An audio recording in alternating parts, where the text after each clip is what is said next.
datang di Beetle Channel, semoga kita bahagia. Jangan lupa subscribe, like, komen dan share agar channel ini semakin berkembang. Terima kasih.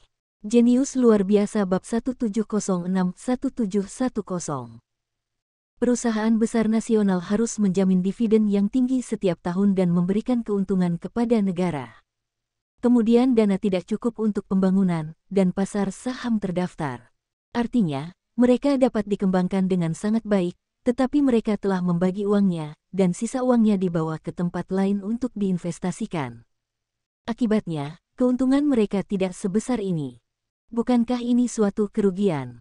Ini setara dengan dua orang yang berbisnis dalam kemitraan, bertukar saham, dan akibatnya, perusahaan lain tidak menghasilkan banyak uang, perusahaan Anda dapat menghasilkan uang, dan kemudian orang menghasilkan banyak uang, tetapi Anda hanya mendapat sedikit. Apakah pertukaran semacam ini hemat biaya? Feng Yu, tidak, kamu bilang ini salah. Pembangunan ekonomi lokal, pembangunan mata pencaharian masyarakat dasar, selalu punya uang. Benar, kami berencana dari pusat untuk memastikan pembangunan yang lebih baik. Negara memungut pajak dan mengalokasikan dana. Apa yang tidak terjadi? Apakah semua orang salah? Zhang Ruiqiang menggelengkan kepalanya dan merasa bahwa Feng Yu adalah penguasa. Lalu saya tanya, bisnis mobil apa yang kita beli dari luar negeri beberapa waktu lalu, apa yang akan Anda lakukan? Langsung merger ke beberapa perusahaan mobil milik negara, lalu memaksa satu sama lain untuk membayar keuntungan tertentu setiap tahun. Tahukah Anda mengapa perkembangan perusahaan mobil plat merah lebih baik dibandingkan dengan Bincang Machinery Manufacturing Group?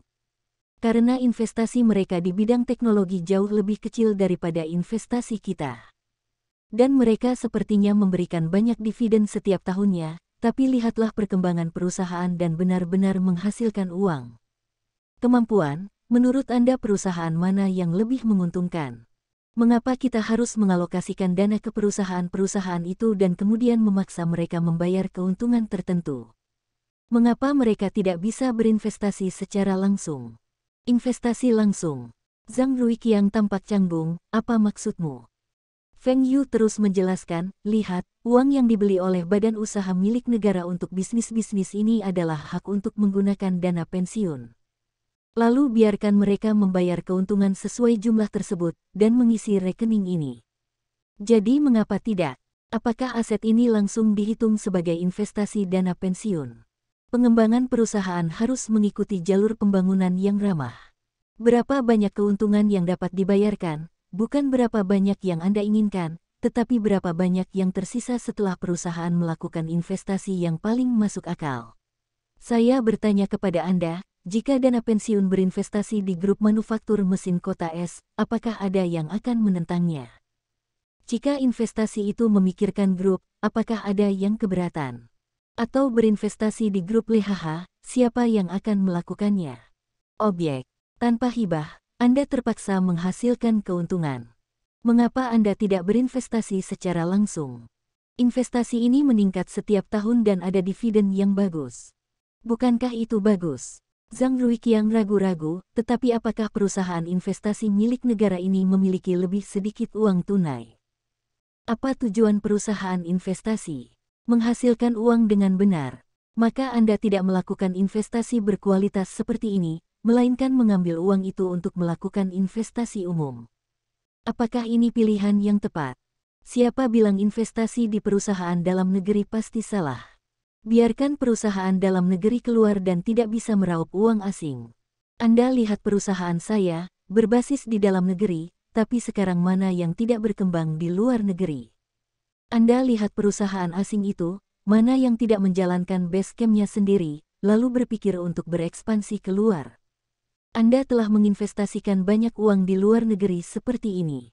Bagi saya itu seperti sesuatu, seperti seorang anak kecil yang membawa sekantong uang tunai untuk membeli sesuatu. Meskipun orang lain tahu bahwa merampok itu ilegal, tetapi secara hukum Anda mengkonsumsinya, saya bisa memasukkan sekantong uang ini ke dalam saku saya.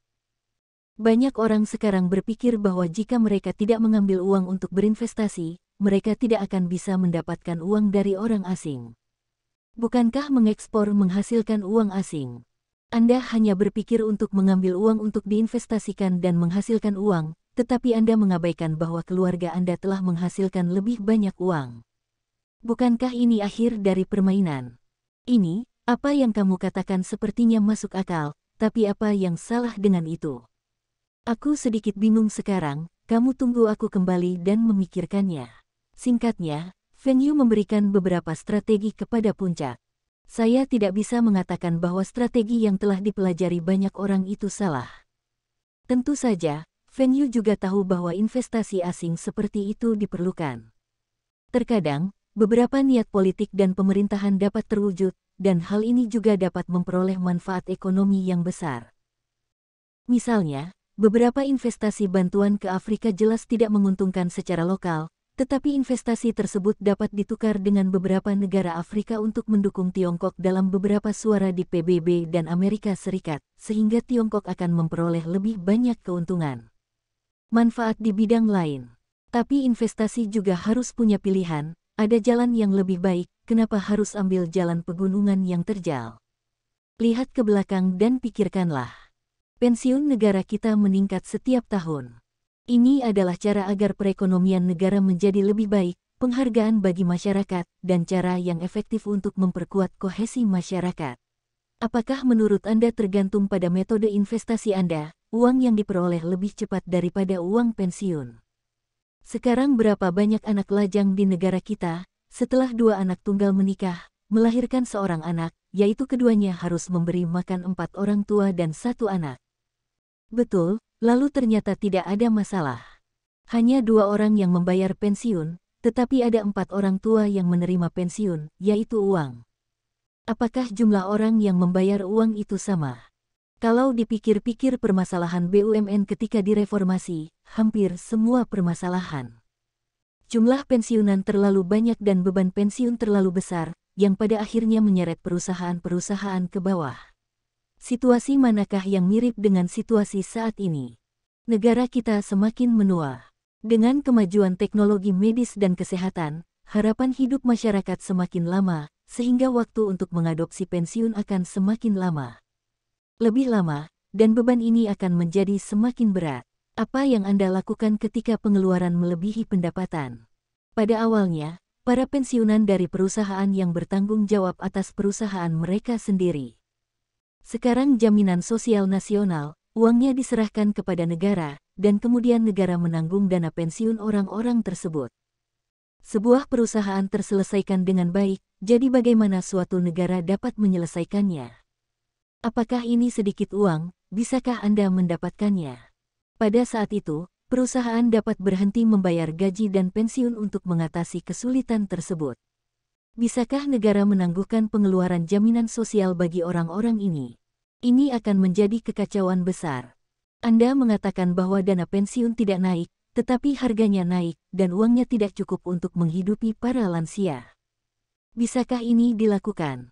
Biarlah orang yang bekerja membayar lebih banyak uang pensiunnya, maka ketika orang-orang itu pensiun, Anda harus memberikan lebih banyak uang pensiunnya, itu lingkaran setan.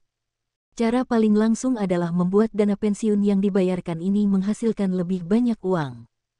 Jumlah pensiun yang dibayarkan masyarakat setiap bulannya begitu tinggi.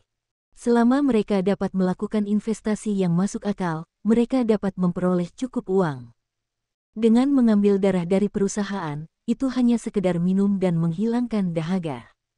Suatu hari nanti, perusahaan-perusahaan ini akan hancur. Oleh karena itu, pensiun, tidak dapat diinvestasikan, Anda harus berinvestasi di beberapa bisnis yang dapat menghasilkan lebih banyak uang. Bahkan ditemukan juga di bagian atas yang mengatakan bahwa Tiongkok adalah negara besar, dan ini bukanlah istilah yang merendahkan. Jika Anda melakukan manufaktur presisi bernilai tambah tinggi, maka keuntungannya sangat tinggi. Negara manufaktur seperti Jerman, negara beras, negara kepulauan, dan akan menjadi negara maju. Tiongkok, yang disebut-sebut sebagai negara manufaktur besar, mengandalkan tenaga kerja murah untuk menjadi pabrik dunia. Ini adalah perekonomian yang berorientasi ekspor. Sederhananya, perdagangan luar negeri Huaxia terutama ditujukan untuk memperoleh devisa melalui ekspor. Model ini dapat dengan cepat meningkatkan teknologi dan efisiensi, serta meningkatkan daya saing internasional, namun pada saat yang sama terdapat risiko besar bahwa model ini terlalu bergantung pada pasar internasional. Begitu pasar internasional berubah, hal itu akan berdampak serius atau bahkan pukulan terhadap model pembangunan ekonomi ini. Biaya pembangunan ekonomi seperti ini sangat besar. Negara-negara maju semuanya merupakan perekonomian yang berbasis permintaan domestik, dan mereka mengejar konsumsi tinggi, upah tinggi, dan investasi tinggi. Perolehan devisa China memang menghasilkan devisa yang banyak, lalu sebagian digunakan untuk membuat cadangan devisa, dan sebagian lagi digunakan untuk membeli obligasi luar negeri. Obligasi luar negeri diterbitkan untuk meningkatkan konsumsi mereka sendiri. Artinya, membeli obligasi seseorang sama saja dengan mengirimkan uang kepada orang lain agar orang lain hidup boros. Berapa banyak uang yang dapat diperoleh suatu obligasi, yaitu dapat menghemat uang Anda. Namun orang-orang telah menggunakan uang Anda untuk menstimulasi perekonomian permintaan domestik dan telah memperoleh penghasilan lebih banyak. Tiongkok tidak dapat mengandalkan tenaga kerja murah sebagai sarana persaingan, dan tidak dapat menggunakan perusakan lingkungan sebagai sarana pembangunan. Perkembangan seperti ini sangat tidak sehat. Sebagaimana Tiongkok yang memiliki cadangan devisa terbesar di dunia, tampaknya meningkatkan kemampuan negaranya dalam menahan risiko, namun juga memiliki kelemahan yang sangat besar, yaitu mudah diculik oleh valuta asing, terutama dolar AS. Ketika dolar dijual, pasar keuangan akan terpengaruh, mempengaruhi pasar saham di Tiongkok dan mempengaruhi nilai tukar RMB. Akibatnya Anda hanya bisa membeli valuta asing, tetapi tidak bisa menjualnya, yang setara dengan membantu kestabilan keseimbangan dolar AS. Kekuatan ekonomi suatu negara, Inggris, dan kemakmuran pasar keuangan sangat berkaitan dengan status mata uang mereka di dunia. Namun status ini tidak statis. Sama seperti tahun itu, Soros tidak mengajak orang menyerang nilai tukar pound Inggris, lalu menghasilkan banyak uang. Ini juga merupakan saat dolar AS menggantikan pound Inggris dan menjadi mata uang pertama di pasar valuta asing. Masyarakat Tiongkok kelas atas sebenarnya telah memperhatikan hal ini. Kini mereka secara bertahap mengurangi produk-produk bernilai tambah rendah tersebut. Sama seperti pakaian dan sepatu dulu, memang sangat kompetitif secara internasional, namun dengan tiket anti-dumping UE, apakah tidak terpengaruh secara signifikan? Pada saat yang sama, Tiongkok juga melakukan substitusi impor, artinya mengembangkan teknologi terkait produk yang harus diimpor Tiongkok, agar tidak dibatasi oleh negara asing. Sama seperti Huaxia yang merupakan negara pembuat pulpen nomor 1 di dunia, bola pulpen yang memproduksi pulpen pun terbilang kecil, namun harus diimpor dari luar negeri. Di antaranya yang teknologi terbaiknya adalah negara kepulauan, disusul Jerman dan Swiss. Kelihatannya hal kecil yang tidak ada nilainya, namun setelah dibentuk ternyata banyak keuntungannya. Hal ini juga secara langsung mencerminkan bahwa Tiongkok masih jauh dari kemajuan dunia dalam beberapa material berpresisi tinggi. Apakah Tiongkok kekurangan bakat dalam penelitian ilmiah? Tentu saja tidak, talenta-talenta Tiongkok tentu sangat memadai. Namun banyak orang yang melakukan hal lain, misalnya berfokus pada teknologi militer. Memang benar, kekuatan militer tidak kuat, dan tidak akan pernah menjadi negara yang kuat. Namun, kombinasi militer dan sipil terlalu buruk. Banyak teknologi yang dapat langsung digunakan dalam penerapan sipil, yang dapat meningkatkan taraf hidup masyarakat dan menciptakan keuntungan, sehingga lebih banyak dana dapat mendukung pengembangan dan inovasi teknologi. Perekonomian yang berorientasi ekspor itu baik atau tidak, sangat bagus, tetapi perekonomian yang berorientasi ekspor bergantung pada keunggulan ekonominya sendiri. Kalau teknologinya sempurna, meski dananya lebih bagus, kalau hanya tenaga kerja yang murah, apa yang bisa dibanggakan? Dari negara ini telah berkembang, dan masyarakatnya tidak mempunyai penghasilan lagi. Ini tidak benar, bukan? Hanya kondisi kehidupan masyarakat yang lebih baik, itulah yang diharapkan masyarakat. Huaxia selalu mengatakan bahwa model pembangunan negara lain hanya bisa menjadi referensi, dan tidak boleh ditiru. Ini adalah kebenaran yang dipahami semua orang. Karena kondisi nasional tiap negara berbeda, tidak ada yang bisa berkembang mengikuti model negara lain. Sama seperti Thailand asli, menurut model orang lain, lalu seberapa banyak yang disembunyikan, seberapa buruk hasilnya. Bahkan tanpa partisipasi Feng Yu, Soros memimpin, yang akan sangat memukul perekonomian seperti Thailand dan melibatkan serangkaian negara yang terkait erat dengan perekonomiannya. Huaxia khawatir hal ini terjadi, sehingga mereka meningkatkan cadangan devisanya, tetapi tidak terlalu banyak. Faktanya, hal di atas juga telah ditemukan. Terlalu banyak cadangan devisa mempunyai kelemahan yang serius. Ini adalah cara paling tepat untuk menaikkan status mata uang nasional di kancah internasional. Huaxia memiliki terlalu banyak utang nasional pada negaranya, yang setara dengan mengikat perekonomiannya sendiri ke negara Amerika Serikat. Jika dolar terdepresiasi dan merangsang apresiasi RMB, maka utang beras di tangan Tiongkok akan menyusut. Misalnya, jika nilai tukar berubah dari 1:8 menjadi 1:7, maka negara tersebut awalnya berhutang RMB 800 juta kepada Tiongkok. Sekarang hanya perlu mengembalikan RMB 700 juta, yang akan mengurangi utang dan defisit fiskal negara, yang setara dengan utang Tiongkok. Jika utangnya dilunasi, juga akan menyebabkan inflasi di Tiongkok. Jika tidak mau berbuat apa-apa, terus beli dolar AS, naikkan nilai tukar dolar AS, dan biarkan Huaxia terus menambah cadangan devisa dolar AS. Maka harga produk yang diekspor Tiongkok ke luar negeri akan naik dan daya saing menurun. Terutama karena negara beras berhutang terlalu banyak kepada Tiongkok, dan investasi devisa Tiongkok di negara tersebut terlalu besar. Perubahan nilai tukar ini akan berdampak serius pada properti Tiongkok. Anda lihat yen, nilai tukarnya sangat rendah, dapatkah Anda mengatakan bahwa perekonomian pulau itu tidak baik? Apresiasi RMB sudah menjadi tren. Saat ini, kita harus berusaha sebaik mungkin untuk menghindari kerugian dan menjadikan tren ini lebih lambat dan lebih masuk akal. Uang harus konsisten dengan daya beli, terutama jika dikombinasikan dengan perekonomian negara. Ini adalah hal mendasar.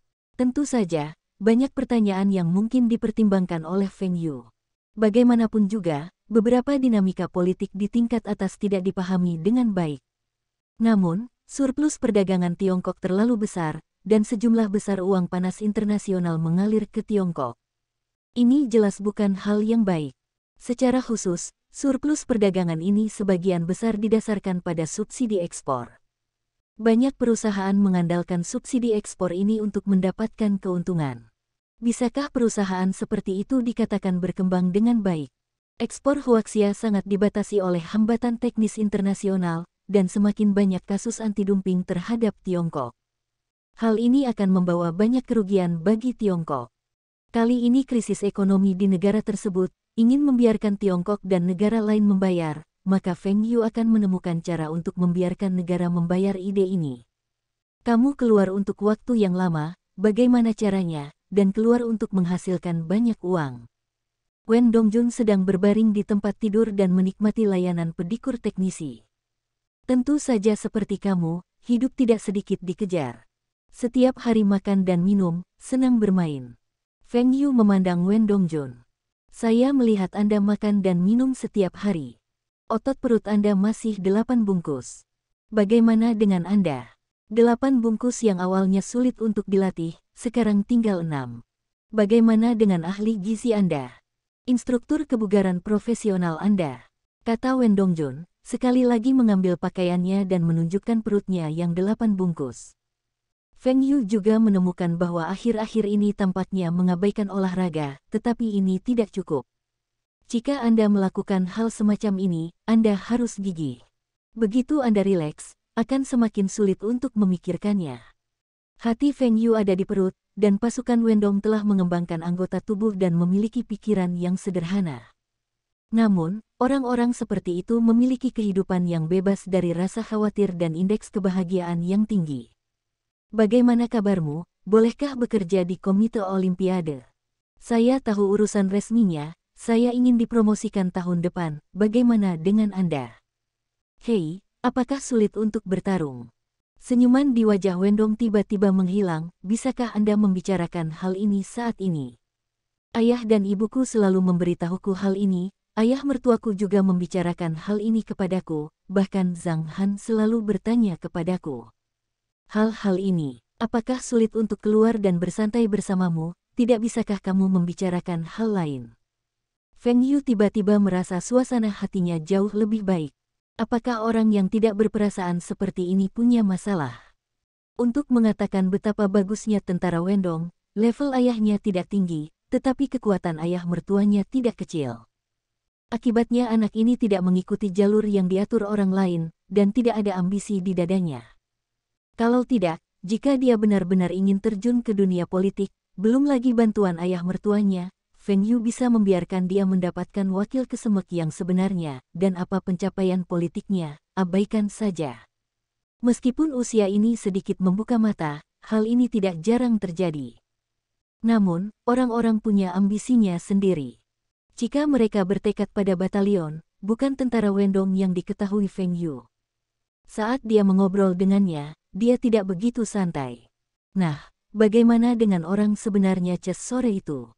Feng Yu tiba-tiba teringat bahwa ada klub chess asli di dekat aula ini. Tampaknya Liu Chuanzi memberi angin sejumlah uang. Dia memiliki kartu anggota di sakunya dan dia tidak tahu siapa yang memberikannya. Orang sungguhan chess. Wah ini hanya didengar saja, belum dimainkan. Wen Dongjun langsung tertarik. Jangan tekan, pergi sekarang. Hei, aku belum menyelesaikannya. Feng Yu diseret oleh Wen Dongjun dan berganti pakaian. Dia berkendara ke klub dan tampak tak berdaya. Bahkan jika Anda datang untuk bermain, tidak perlu terlalu cemas. Hari ini adalah hari Sabtu, dan Anda bisa datang bermain pada hari Minggu. Cepat ambil fotoku, kembali ke istriku untuk melihat. Dia selalu bilang unit mereka memakai seragam, aku memakai kamuflase tampan. Wen Dongjun mengenakan setelan kamuflase, mengeluarkan ponsel dari sakunya, dan kemudian membandingkannya dengan gunting yang sangat bodoh.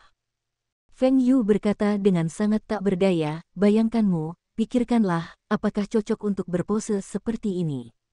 Tidak melihat patung di sana, senjata dua tangan, berdiri tegak. Kakak.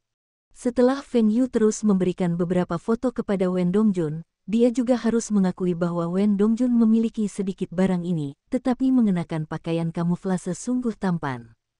Namun, pada pandangan pertama itu palsu, dan prajuritnya mungkin tidak terlalu tinggi. Beberapa kendaraan tidak cocok untuk Wen Dongjun. Termasuk desain beberapa senjata di Tiongkok, juga dirancang sesuai dengan ketinggian sekitar 1,7 meter. Tentara Wendong sama sekali tidak cocok. Oke, jangan berpose, bukankah kamu sedang bermain? Feng Yu melemparkan telepon ke Wen Dongjun dan mengikuti pelatih ke tempat latihan. Untuk pertama kali bermain, Anda harus memiliki driving range yang canggih. Pelatih juga perlu menjelaskan beberapa pengetahuan dasar. Ini peluru karet gelombang peluru, tapi mengenai mata juga kemungkinan besar akan menyebabkan retina lepas, jadi kacamata ini tidak boleh dilepas. Ini radio, kamu bisa terus berbicara dengan rekan satu timmu. Masalah, kamu juga bisa nyaman. Kirim seseorang untuk menyelamatkanmu. Perangkat ini menggunakan beberapa perangkat elektronik yang lebih canggih, seperti radio, tetapi juga dengan kemampuan penentuan posisi, sehingga tidak akan hilang. Meski siang hari, namun jika ke lapangan, senter, dan bantuan isyarat bom wajib dibawa. Ada juga energi bar, ceret, ransel kecil P3K, del yang wajib dibawa. Namun selain pelatih, anggota dilarang membawa senjata lain termasuk pisau dan pisau, bahkan korek api pun tidak diperbolehkan.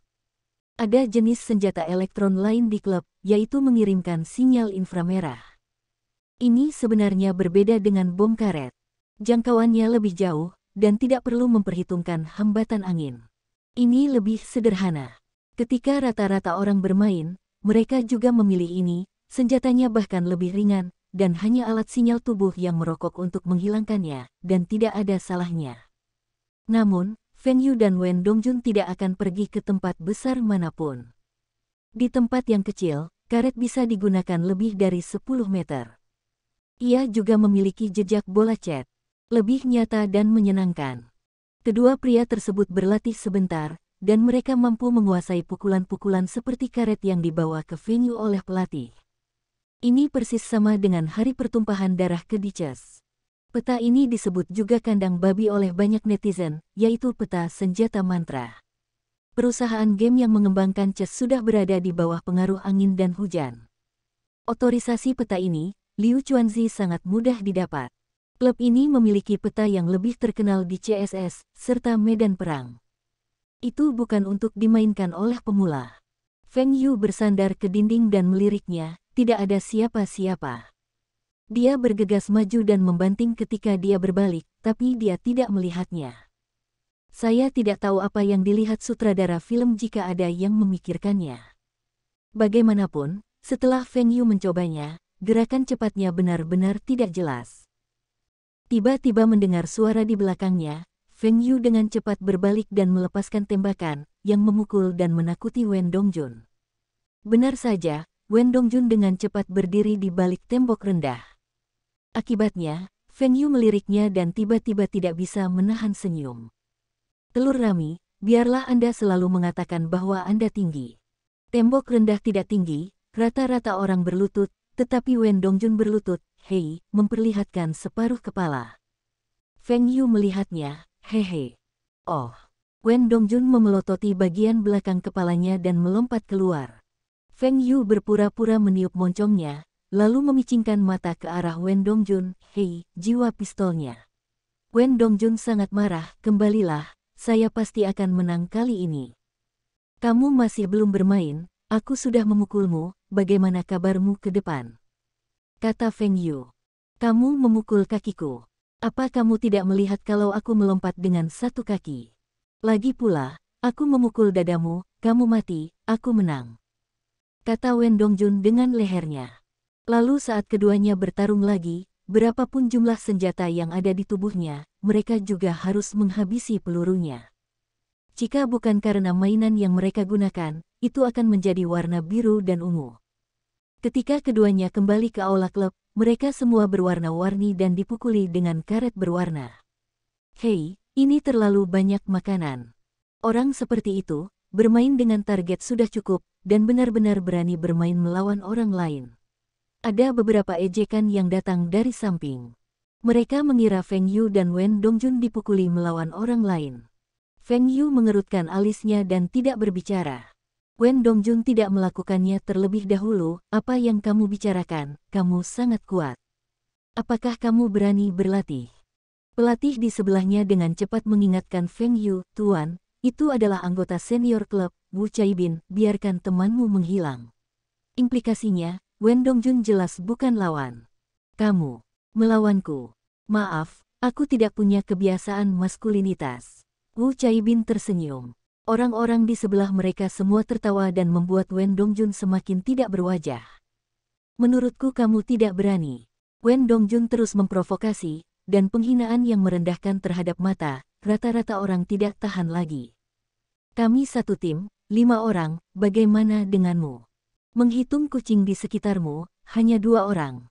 Kapan kamu akan menunggu 5 orang, lalu datang dan bermain bersama kami? Aku menggosoknya. Feng Yu tidak tahan lagi. Sobat tidak mengucapkan sepatah kata pun, kamu belum selesaikan. Saya seekor kucing. Maka kamu akan menjadi kucing. 5 orang itu sederhana.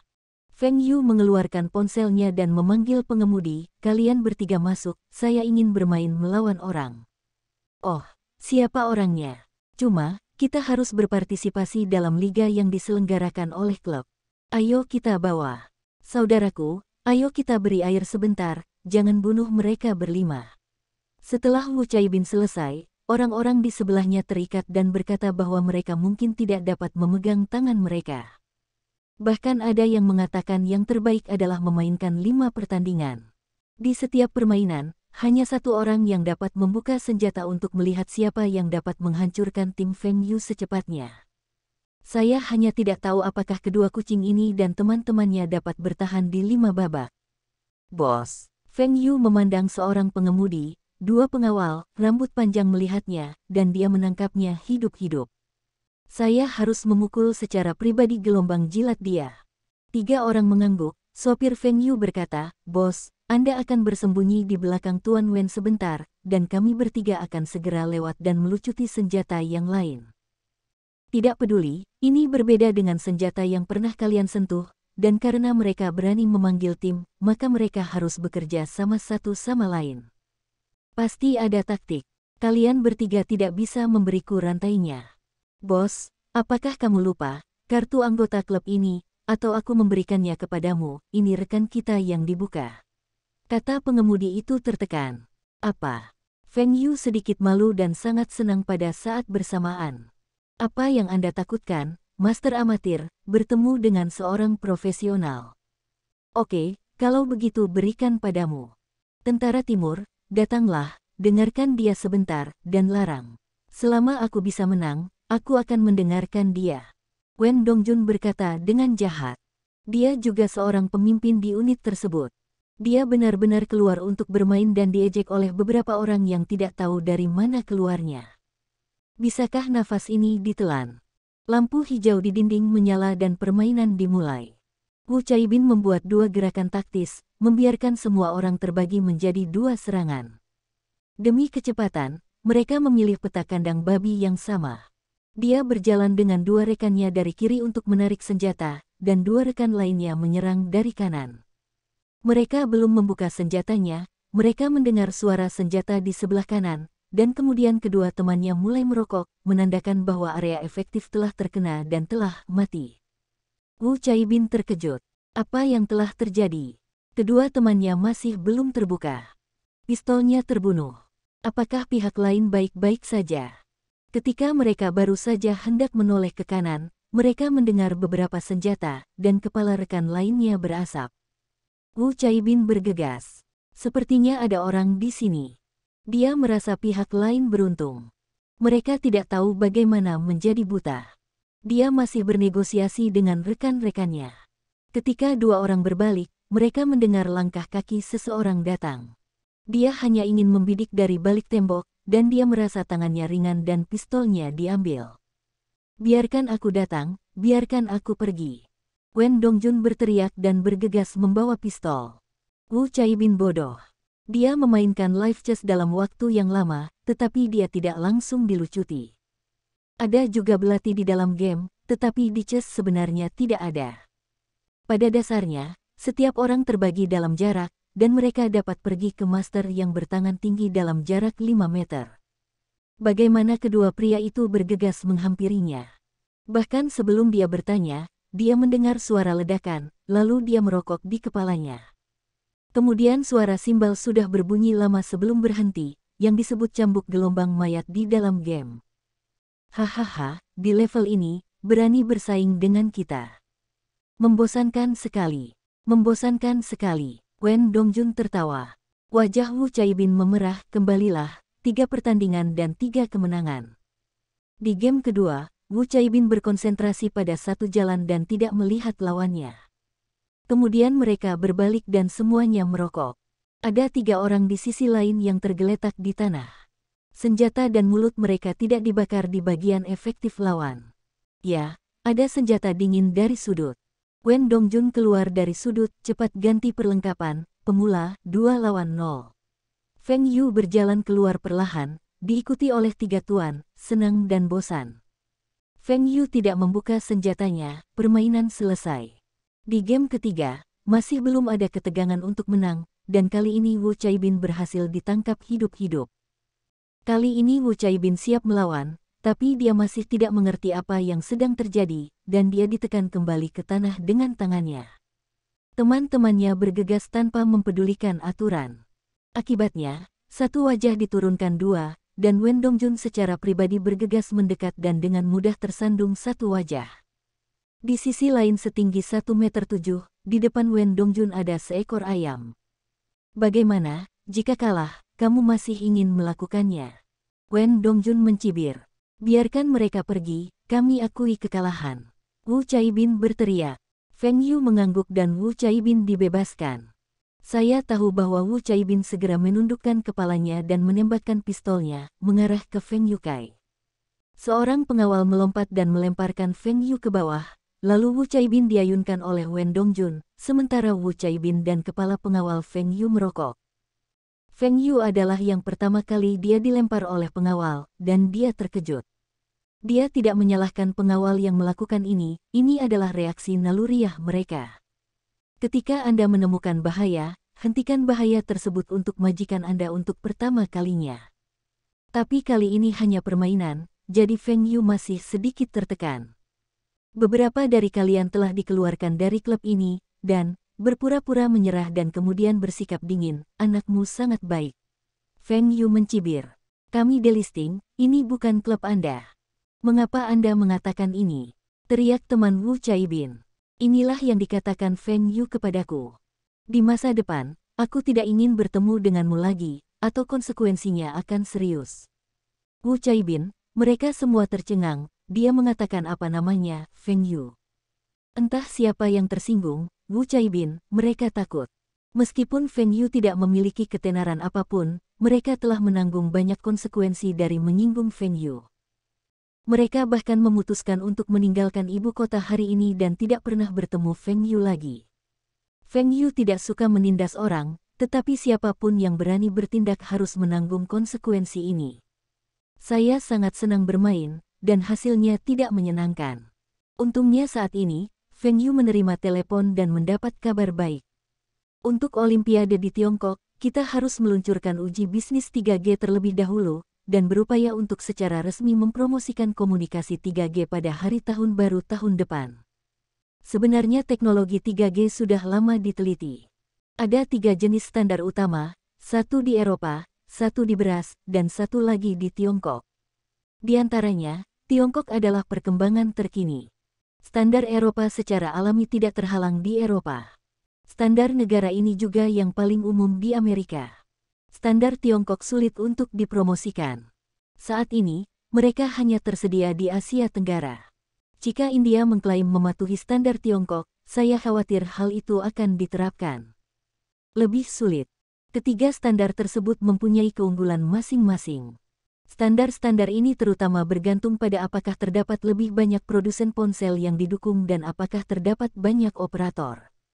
Standar ini, terus terang, adalah untuk melayani telepon seluler. Jika pabrikan tidak mendukungnya, bagaimana Anda bisa menerapkan standar tersebut? Artinya, ponsel angin dan hujan telah menjadi nomor produksi dan penjualan nomor 1 di dunia, dan industri ponsel Tiongkok sedang booming, dan volume ekspor ponsel telah melonjak ke peringkat pertama di dunia, jadi tepat untuk berbicara menjadi jauh lebih besar. Keunggulan 3G dibandingkan 2G adalah kecepatan internet yang semakin cepat dan dapat menyediakan beberapa layanan informasi broadband, yang berdampak penting pada perkembangan ponsel pintar. Mantan ponsel pintar, Feng Yu selalu mengatakan bahwa ada cacat besar, yang terpenting adalah banyak bisnis yang membutuhkan kecepatan jaringan yang sangat buruk. Jika Anda tidak memiliki Wi-Fi, saya khawatir banyak fungsi yang tidak berfungsi dengan baik. Dengan 3G, penjelajahan web menjadi lebih cepat, pengunduhan musik lebih cepat, mendengarkan online tidak begitu cepat, dan bahkan panggilan video pun dapat dilakukan. Inilah yang dipikirkan Feng Yu, seperti apa seharusnya sebuah smartphone. Popularitas 3G, fitur ini, juga dapat membuat beberapa game online seluler benar-benar meningkat. Kecepatan jaringan sebelumnya juga mempengaruhi pengalaman bermain game. Uji coba bisnis 3G dimulai di China, yang melahirkan perkembangan telepon seluler 3G dalam negeri. Sebenarnya walaupun sebelumnya sudah ada ponsel 3G, namun semua merek operator telekomunikasi jaringan, baik Anda Nokia atau Motorola, ponsel 3G yang diproduksi semuanya bermerek operator, dan tidak ada sangkut pautnya dengan Anda. Di Eropa dan Amerika, pasar ponsel jauh lebih tertutup dibandingkan pasar domestik. Jangan berpikir bahwa luar negeri harus terbuka, terutama demi keuntungan. Inilah sebabnya mengapa raksasa telekomunikasi asing bisa menjadi taipan top dunia karena mereka menguasai level-level paling penting. Ponsel 3G asing disesuaikan, dan izin ada di tangan penyedia komunikasi. Setidaknya pasar China bisa diberikan kepada produsen ponsel. Dalam hal penjualan terminal, pasar ponsel Tiongkok adalah yang terbaik. Setelah berita ini dirilis, banyak produsen ponsel yang sangat bersemangat, dan Feng Yu sangat senang. Setelah membuka 3G, Anda benar-benar bisa melakukan ponsel 3G. Ini adalah musim semi ponsel pintar. Saat ini, sebagai operator 3G pertama, perusahaan memutuskan untuk berinvestasi pada telepon seluler 3G, dan kumpulan telepon seluler 3G ini dijual di aula bisnis timur, dan bahkan dapat dijual sebagai mesin kontrak. Meskipun Lu Shao tidak lagi berada di perusahaan transfer, sebagai mantan pemimpin, berita ini dapat diketahui sebelumnya. Dia memberitahu Feng Yu bahwa dia mengingatkan Feng Yu untuk tidak lupa berpartisipasi dalam penawaran. Faktanya, menurut makna Lu Shao, jangan terlibat dalam tender apapun, langsung ke teknologi terbaik hujan dan telepon seluler serta telepon seluler Aihua. Sedangkan untuk pabrikan ponsel lain, meski teknologinya oke, bisakah Anda mengikuti keduanya? Su Lihua juga mengetahui berita tersebut dan secara khusus menelepon Feng Yu, berpikir bahwa ini adalah kesempatan bagus, dan mereka juga memiliki keuntungan yang sangat bagus. Namun, Feng Yu memberitahunya bahwa kali ini, ponsel angin dan hujan serta ponsel Aihua tidak berpartisipasi dalam penawaran. Adapun grup dan grup Changhong bermaksud untuk menawar, biarkan mereka berpartisipasi, saran pribadi Feng Yu, mereka juga tidak berpartisipasi. Penawaran terbaik. Ponsel angin dan hujan dan ponsel Aihua akan meluncurkan ponsel pintar generasi ketiga yang sesungguhnya tahun depan, ponsel pintar berbasis jaringan 3G.